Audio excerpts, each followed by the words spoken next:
Hi everyone and welcome to Unit Review. We're your hosts Jack And Dan. and today we're going to be talking about a very similar model we've talked about already, but the Overlord with the Translocation Shroud. Yes, this is like the Overlord your warriors told you not to worry about. Yeah. Exactly. Does what you do, but better. He's got a few things, a few limitations on a few areas as well. Yes. Which we'll get into, which I'm interested to talk about because for the same amount of points, it seems weird to not have that flexibility. Mm-hmm. But he gives some extra benefits. So Yeah. without further ado, Dan, stat block, you want to start off? Stat block. Okay, he's got a movement of 5, toughness of 5. He's got a 2-up save and a 4-up in 1. He's got a leadership of 6, and he's got an OC of 1. Yeah. So pretty much the exact same stat line as the Overlord, which would make sense. It would be silly to have that ever changed. Yes. The unit composition, this is where it starts to see the slight differences here. So this model costs 85 points, which is exactly like his brother. Yep. He is only equipped with the Overlord's Blade and the Resurrection Orb. Yes. So he only has those two abilities. So he has very limited Wargear compared to his brother. But he still can lead the Immortals, the Lich Guard, and the Necron Warriors as the other one can as well. Very good. Yeah. Move on to keywords, Dan. Yeah, keywords. He's got Necrons, as you'd expect, an Overlord with Translocation Shroud. He's a noble, which is important for the Obeisance Phalanx. Yeah, certainly is. He's infantry and he's a character. So all very straightforward keywords there. Perfect. But, weapons-wise, there's one stat line instead of a couple, which is nice. It is. It depends on your point of view, I suppose. It is very true. It makes our lives a lot easier to read this out. But realistically, it was very odd just having the one to talk about. But it's a weird one. So he has no shooting capabilities. He only has the Overlord's Blade. This does have devastating wounds. Yeah. It has 4 attacks. Hitting on 2s, strength 8, -3, and 2 damage. Yeah, it's not bad. It's not. Now, I remember us talking about the weapons last time and saying, like, for us, I always typically pick the Overlord's Blade anyways. Yes. Just because, again, for a strength 8 character to have that, who's infantry. I like I like the side because that's strength 12, isn't it? But the blade is good. You know, it's just that I like the scythe, but it depends. It really just depends on. I think I was getting confused. I think I do like the scythe actually. Yeah. Now that I think about it, because you've convinced us. Because again, no one expects you to have a strength 12 infantry character in a blob of Lich Guard or Warriors. So having that strength 8's not bad. It's good. Like you wounding on 2s against toughness 4, but it's I think. And kind of the size of the weapon on the model, like, you know, it could be a scythe. I don't know. It's okay, is what I think what we're saying. But it's a bit odd not to have the choice, I suppose. Yeah. But moving on to the abilities side of things then, Dan, you want to talk through that? Well, he's got reanimation protocols, as you'd expect, so he gets D3 wounds back in your command phase.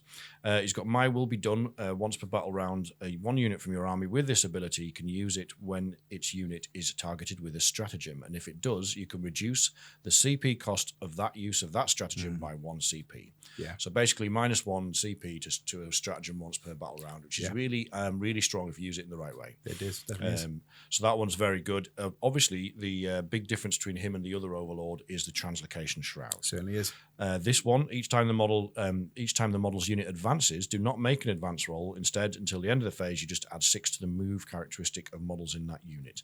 That's really interesting wording. We'll come on to that in a little bit. Yes. In addition, each time a model in that unit makes a normal, advance, or fallback move, until that move is finished, it can move horizontally through models and terrain features, but it can't finish a move on top of another model or its base.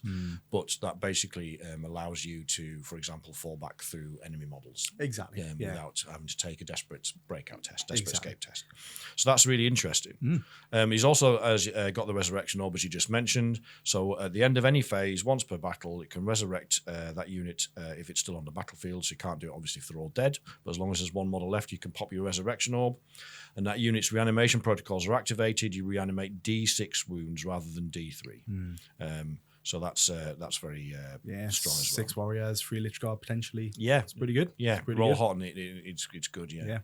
Now you briefly mentioned on there about the Translocation Shroud. We had a question, didn't we, from someone called Chad Henry 76. Yes. They ask, the Translocation Shroud says when the unit advances, do not make a roll for the event. Instead, add 6 to the move characteristic of this unit. Yes. This is an interesting one because I haven't thought too much about it. I have always thought, cool, I'm going to move my unit 5 inches and I'm going to make the advance roll. But obviously instead of rolling, I'm just going to move them the additional 6. Yeah. But obviously, Chad's saying here, Well, instead, is it not just you're not using the advanced rule? You just have an 11-inch move. Yes, because it says add it to the move characteristic. Yeah. And the reason this is important is because there are some factions that have some weapon abilities that can reduce your movement and advance rolls, can't they? It can. Like the Basilisk has the ability which reduces your movement by 2, and I think Barbgons as well in their Tyranids have that as well. Yeah, I think there's one in Eldar as well. I want to say it's the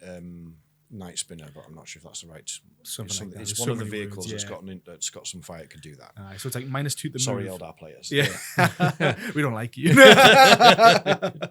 But no, yeah. So there's like the what that does is that it reduces your movement by 2, but also your advance and charge rolls by 2. Right. So what we're saying here is, well, if this ability is adding it to your move characteristic, do you only suffer the -2 to the overall move, or do you suffer the -4, which is -2 to move and -2 to the advance?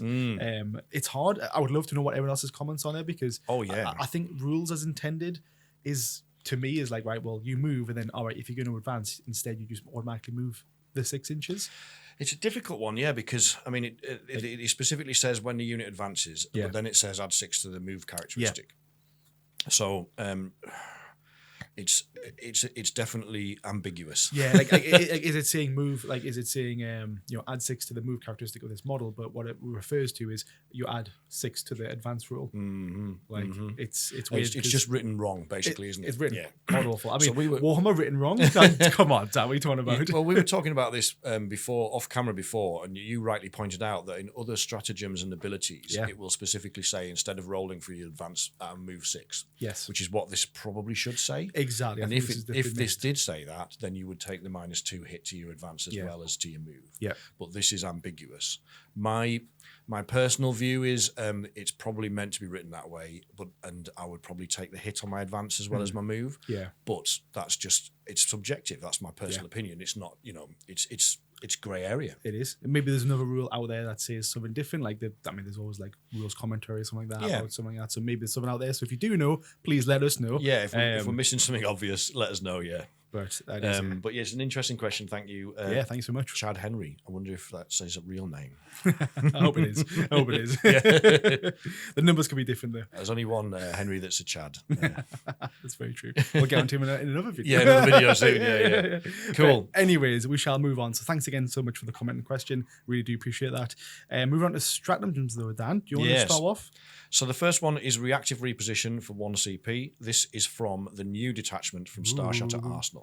And it's I can never say this. It's a strategic ploy. I don't know why I struggle so much with that, but it really gets me. You're enjoying that. It's normally me. At last, the roles are reversed. Why can't you speak that?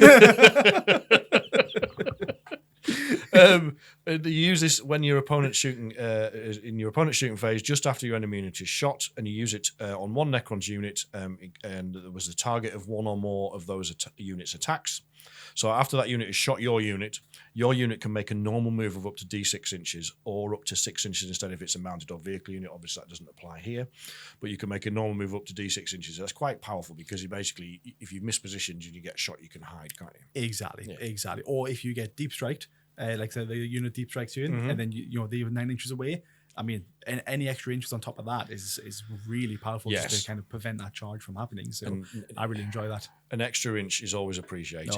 Exactly. But yeah, that's a really good point. Yeah, if they try and deep strike you in and then charge you, then you leg it. Leg it away. Absolutely, easy. Good. What about the next one? The next one is a protocol of the Eternal Revenant. Yeah. So this is in the Awakened Dynasty this time, and it is an epic deed. So this happens in any phase, but basically select one Necrons infantry character from your army that was just destroyed. You can use a stratagem. What happens is at the end of the phase, you set up the model back up on the battlefield as close as possible to where it was destroyed, not within engagement range of any enemy units. And again, the only restriction is that you can only use it once per battle for this unit. But the reason why I like this one for is it's very much an anti-precision. Like, you know, you need this character alive. If you don't have this one alive, the unit's going to suffer. You might be with Lich Guard that need the extra movement. You might be with the Immortals that just want that extra kind of safety with the Resurrection Orb. So keeping this guy alive is really important. So it's really good. It's a great strat. I mean, a lot of the Awakened ones you'll get the benefits from him because he's a leader. So there's some of the Awakened ones are 2-tiered, so you get a flat benefit and then an extra benefit if the unit's been led. Exactly. So most of those Awakened ones will work, but those are the two standout ones, aren't they? Definitely is.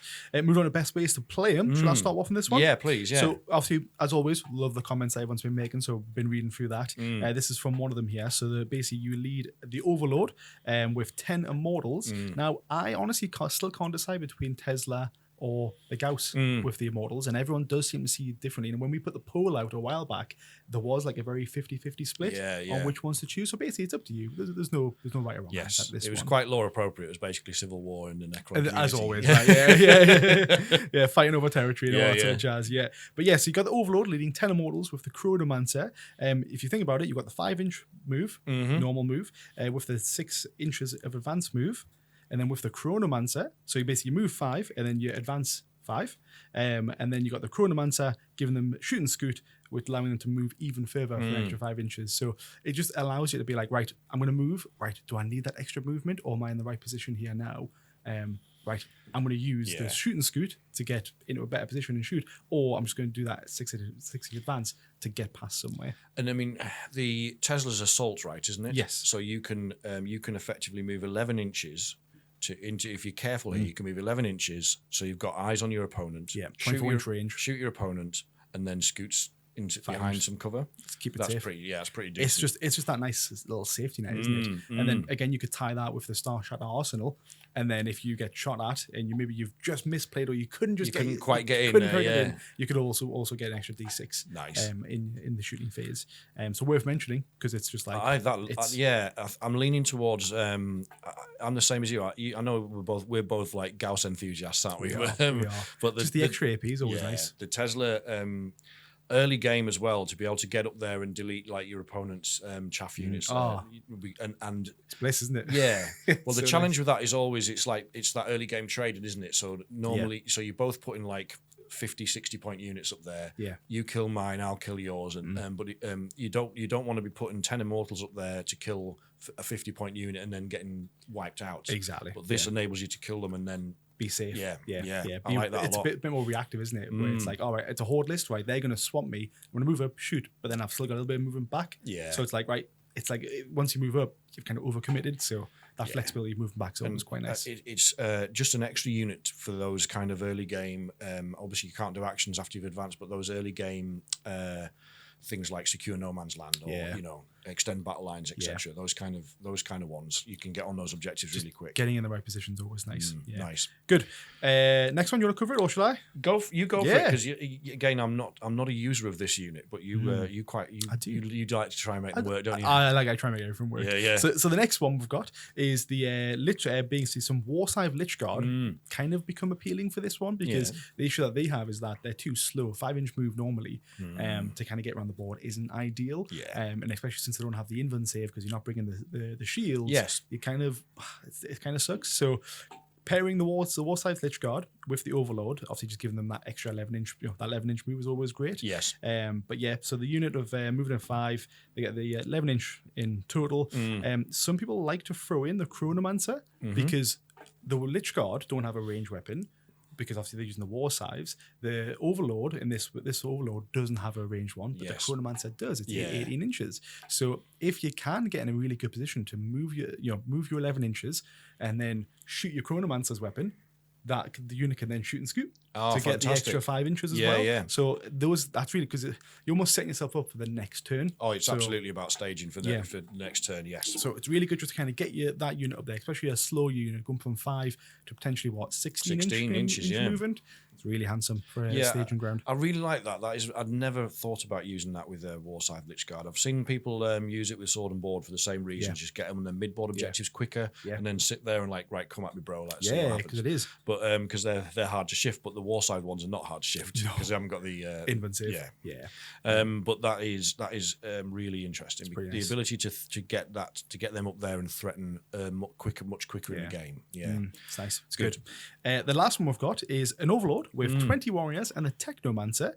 So this has good movement because again you're moving up 11 inches per turn. And maybe if you put the just warriors lethal hits. I was thinking, I was like, oh, assault weapons, but they don't have that anymore. No. But yeah, so again, good movement, lots of shots coming off. So you're basically going to be killing a lot of chaff units with this unit. And the Technomancer giving the entire unit 5 up, feel no pain.